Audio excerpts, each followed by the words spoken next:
a welding job, and the welding inspector, I met him and everything. I had to do weld tests, and he left, and he came back to me one day, and he said, "What's your last name for your welding cert?" Oh, don't say it. Huh? It's on. He ended up knowing my mom. Wow. His mom was a reader back in the day, and we were just talking about, because I decided to do this reading right here, right at the barbecue. We're just having a little barbecue, southern Wisconsin. Home dude was saying that his mom read the cards. His girlfriend reads cards too. She's good vibes. You actually saw her in a video before with the boots.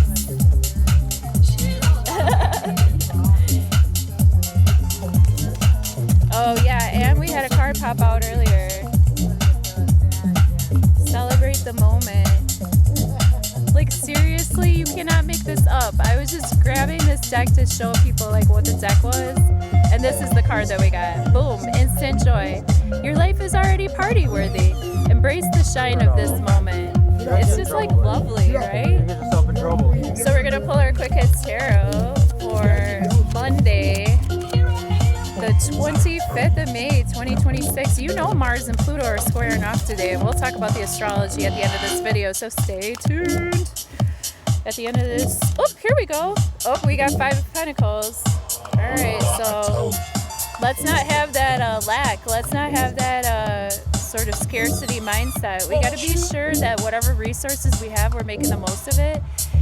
And if we feel a little bit downtrodden, if we feel like we have to cling to each other, you know, that can be okay. But let's not swim in it. You know, like if we're injured and we need pardon, like let's not swim in it. You know, it's air and fire energy coming in. We got to keep it moving.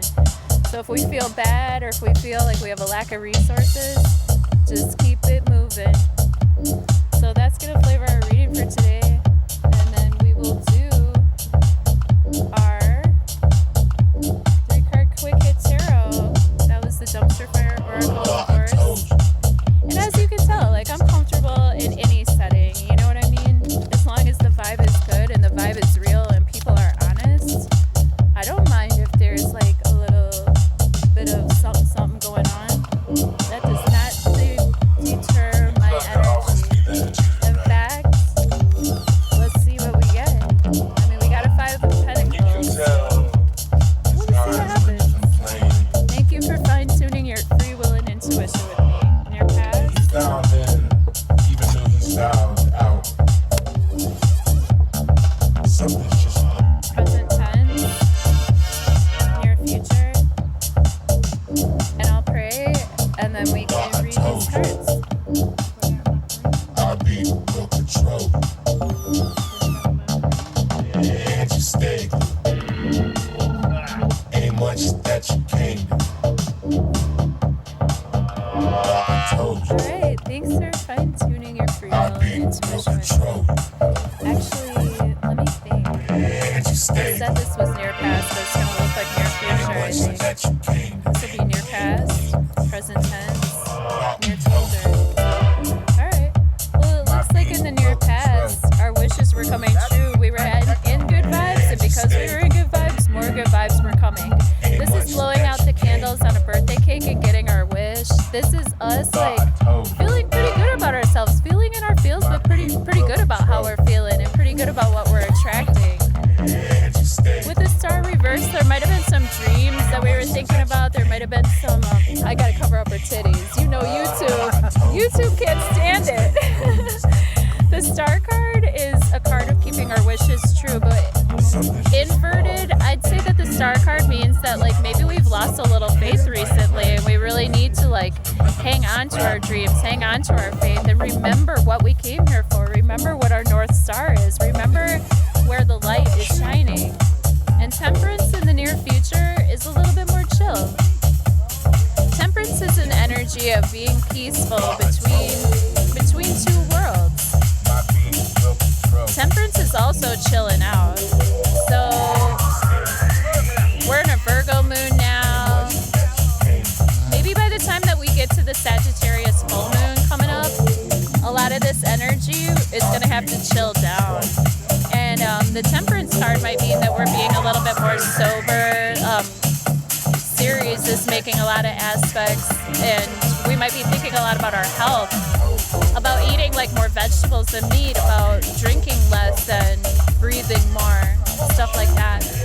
Alright, well, we'll see what the sound sounds like. If it's not good, I'll just re-record it, but it's kind of fun to do stuff like this. And also, I'd like to invite you Tuesday night when the moon is in Libra. Me and my two amigos are going to be talking about the Sagittarius full moon, which is a blue moon incoming on the 31st of May 2026. So stay tuned and tune in with us live and let us know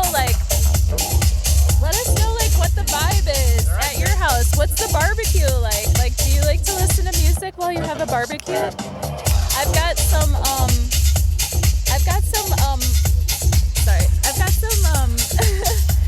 got some mushroom sweet potato burgers on the grill because I'm chilling on the meat situation right now. Yeah, we're just in southern Wisconsin. There's Bruno. Look how cute he is, Bruno. All right, love you, bye. I'll talk about the astrology in just a minute.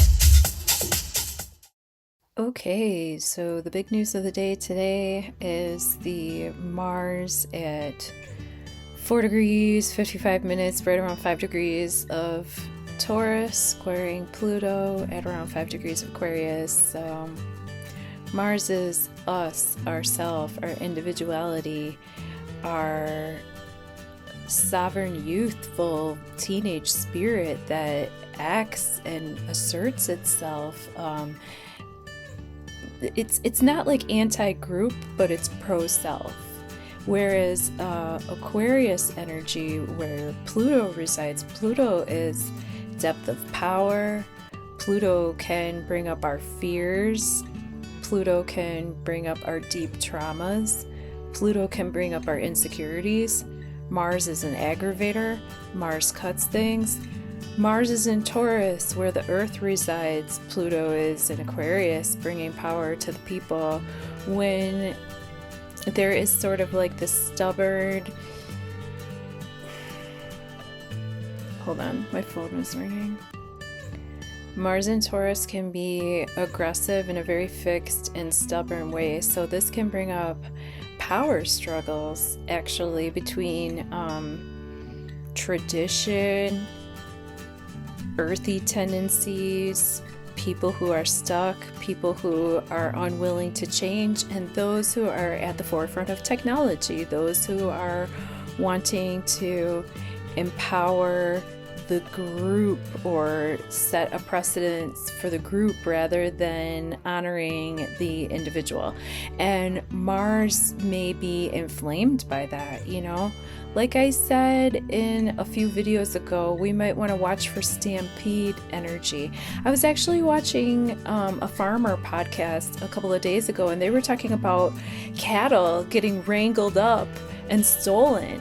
So that's kind of like news that would definitely be indicative of this Mars square Pluto energy, especially Mars and Taurus. Mars and Taurus can bring up issues like that. Here we have Ceres making an opposition to Black Moon Lilith, but making a sextile to the moon. So even though, again, with the Black Moon Lilith, we're getting fears of the unknown, divine feminine nature. Sometimes when people fear things, they hate it or they demonize it. That was happening on a live stream the other day that actually one of my colleagues was on, and I just feel like sometimes when people fear dark feminine energy, they demonize it. That's what happened to Lilith. And with Ceres across, she is, you know, the guardian of the hearth, the guardian of the harvest. She's an ideal wife, and she's making a sextile to the moon. So we might be tempted to take this self-care energy, this healthy harvest energy, this sort of Virgoan. I think that Ceres rules over Virgo. People would say Chiron, I would say Ceres, but nevertheless, Ceres and the moon are having a trine. I'm sorry, did I say sextile before? I meant trine. And that's going to encourage us to be healthier and cut out habits that maybe are no longer necessary. Maybe cut out a little bit of the beef, since she's in Taurus. She's a scythe, so She rules over, cutting just like Mars does, but she does it for your health. Mars does it for your health too, but a lot of times Mars can cut, just to be aggressive, where Ceres is cutting the wheat from the chaff. I'd like to talk about obviously Sedna and Uranus and the Sun are still pretty close with each other. And again, Sedna's nearby Ceres, maybe bringing a feeling of letdown to things that we thought were good for us, and maybe they just have to fall off, and we try a different way, a different day with a different filly who says yay, not nay. All right, love you, bye.